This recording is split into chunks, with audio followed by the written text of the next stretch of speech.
Hi everybody, it's Mr. Gray here. We had a great short week this week of 4 days, and we're looking forward to next week. I have a few announcements before we get started. First is just another reminder, I'm sure you're getting emails about this, to join PTA if you can. It's a big support for our school. You can also join without paying the PTA membership fee, just to get announcements and stuff like that. There's a link in the updates page if you're interested in that. The second announcement is a couple of things coming up.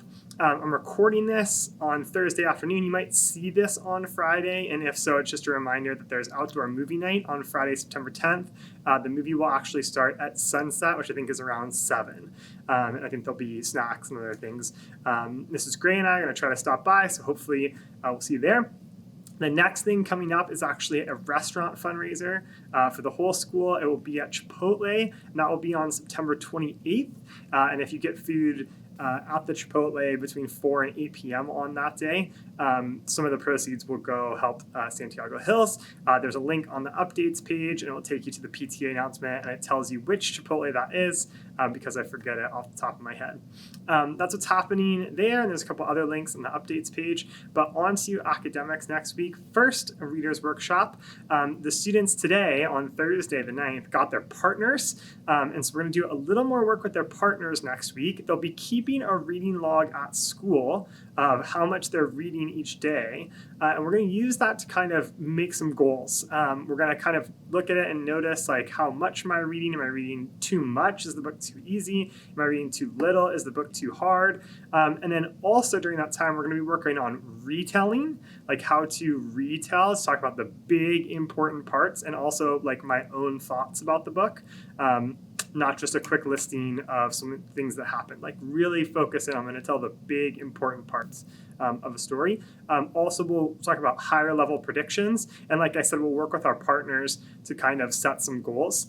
Right now in Reader's Workshop, our focus is really all about getting students to pick books that they enjoy. We're kind of setting the foundation for the year. The most important thing is that there are just books all the time throughout the year, and that students have some books or authors or series that they're really into, and that's going to be that kind of foundational work we have. So there's content for the students to do the reading work later, to make predictions, to kind of ask themselves if they're comprehending what's going on, and we're going to give them some tools to do that. So hopefully, you can ask your students, what are you reading, what do you like about it, and things like that. And as we get closer to conferences, we'll kind of have some goals set and some strategies for improving reading throughout the year. So that's what's happening in Reader's Workshop next week.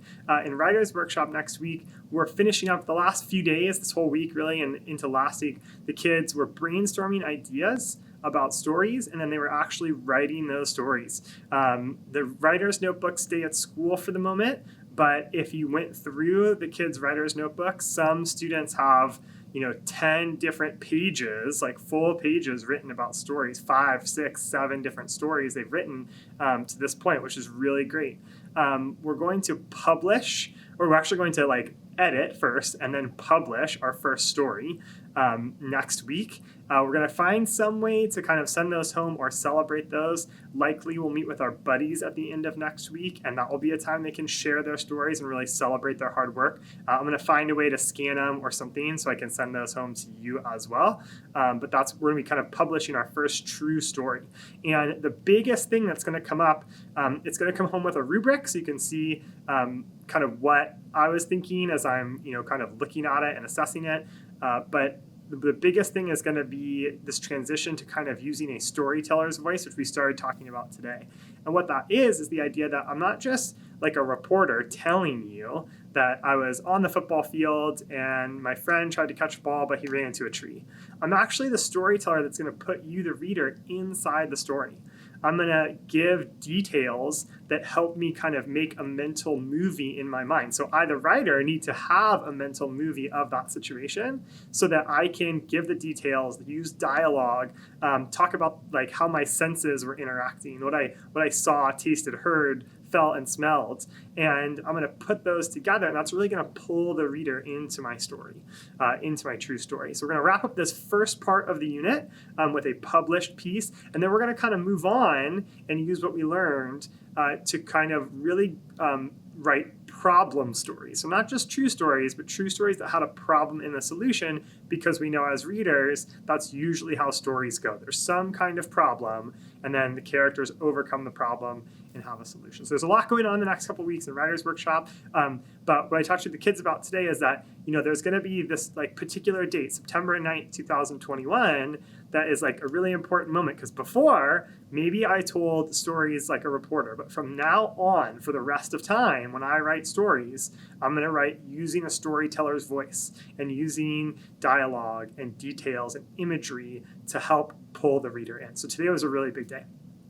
In math next week, there's two things going on. Number one, we're moving on to the last part of the almost last part of our first review unit. We're going to talk about subtraction strategies throughout the week, and then have a little subtraction quiz. On Friday, September 10th, the kids, actually Thursday, today, they had an addition strategies quiz. They're going to get that back on Tuesday. They're going to bring it home, and on the quiz, there's a QR code and a link, and if you follow that QR code and link, there's a video of me walking you through the whole test and talking about kind of what my expectations were, some of the reasoning behind the questions, and that's going to be the kids' homework on Tuesday is going to be go home and watch that with you.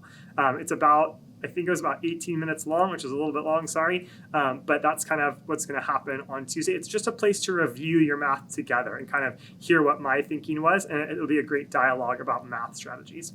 In social studies next week, we're just getting into the first unit about California and its geography. We didn't quite get that started this week, but we will. And then in math, the kids on Friday or maybe on Tuesday will be starting a project about creating a pet umbrella.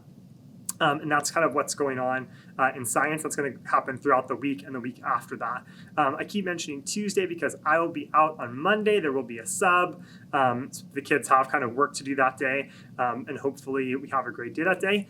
The next thing coming up too, as we're getting closer to parent conferences, my big job for myself next week is to kind of put that together. So I'm hoping by the time I have these announcements next week, that I will have more information about parent conferences, but those are coming soon. I hope everybody has a great weekend. And of course, you can email with me with any questions, but look out for those math assessments coming home on Tuesday next week, and then we'll get to those final published writing pieces. All right, have a great weekend. Bye-bye.